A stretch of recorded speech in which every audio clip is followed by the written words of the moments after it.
was 18 years old when I got married. I belonged to a very conservative family, a Baloch family, where good daughters never say no to their parents. My father wanted me to get married, and all I said was, if that makes you happy, I'll say yes. And of course, it was never a happy marriage. Just about after 2 years of getting married, about 9 years ago, I met a car accident. Somehow my husband fell asleep and the car fell in the ditch. He managed to jump out, saved himself. I'm happy for him. But I stayed inside the car and I sustained a lot of injuries. The list is a bit long. Radius ulna of my right arm were fractured. The wrist was fractured. Shoulder bone and collarbone were fractured. My whole rib cage got fractured. But that injury that changed me and my life completely was the spine injury. Many people came to rescue. They gave me CPR. They dragged me out of the car. And while they were dragging me out, I got the complete transection of my spinal cord. Those 2.5 months in the hospital were dreadful. I was at the verge of despair. One day, doctor came to me and he said, well, I heard that you wanted to be an artist, but you ended up being a housewife. I have a bad news for you. You won't be able to paint again. Next day, doctor came to me and said, your spine injury is so bad, you won't be able to walk again. I took a deep breath and I said, it's all right.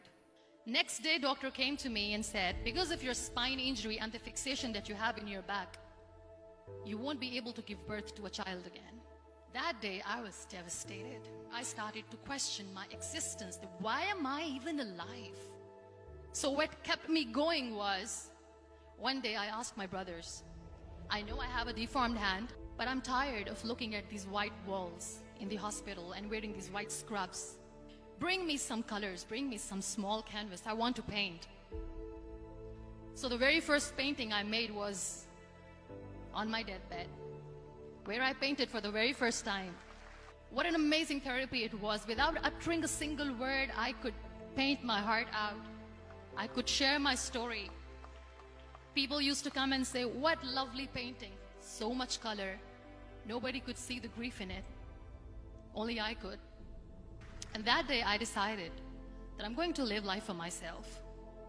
I am not going to be that perfect person for someone. I am just going to take this moment and I will make it perfect for myself. That I'm going to fight my fears. So I wrote down one by one all those fears. And I decided that I'm going to overcome these fears one at a time. You know what was my biggest fear? Divorce. But the day I decided that this is nothing but my fear, I liberated myself by setting him free.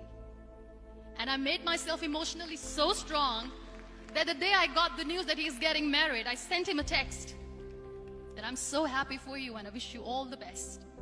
And he knows that I pray for him today.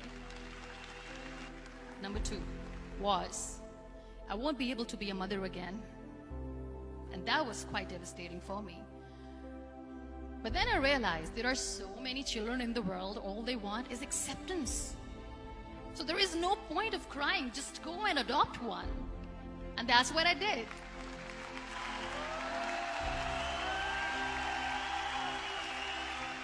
I gave my name in different organizations, different orphanages, and I waited patiently.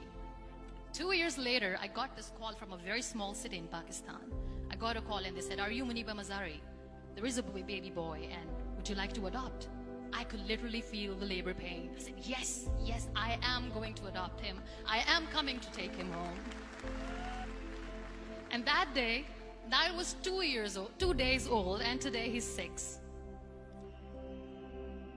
You know, when you end up being on the wheelchair, what's the most painful thing? People think that they will not be accepted by the people because we, in the world of perfect people, are imperfects. So I decided to appear more in public. I started to paint. I have done a lot of modeling campaigns. I decided that I'm going to join the national TV of Pakistan as an anchor person. I became the National Goodwill Ambassador for UN Women Pakistan, and now I speak for the rights of women, children. I was featured in BBC 100 Women for 2015. I'm one of the Forbes 30 under 30 for 2016.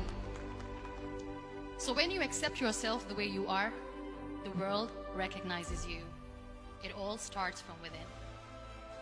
We have this amazing fantasy about life. This is how things should work. This is my plan. It should go as per my plan. If that doesn't happen, we give up. I never wanted to be on the wheelchair. Never thought of being on the wheelchair. This life is a test and a trial, and tests are never supposed to be easy. So when you're expecting ease from life, and life gives you lemons, then you make the lemonade, and then do not blame life for that. It is okay to be scared. It is okay to cry. Everything is okay, but giving up should not be an option. They always say that failure is not an option. Failure should be an option, because when you fail, you get up, and then you fail, and then you get up, and that keeps you going. Embrace each and every breath that you are taking. Celebrate your life. Live it. Don't die before your death. Real happiness lies in gratitude. So be grateful, be alive, and live every moment.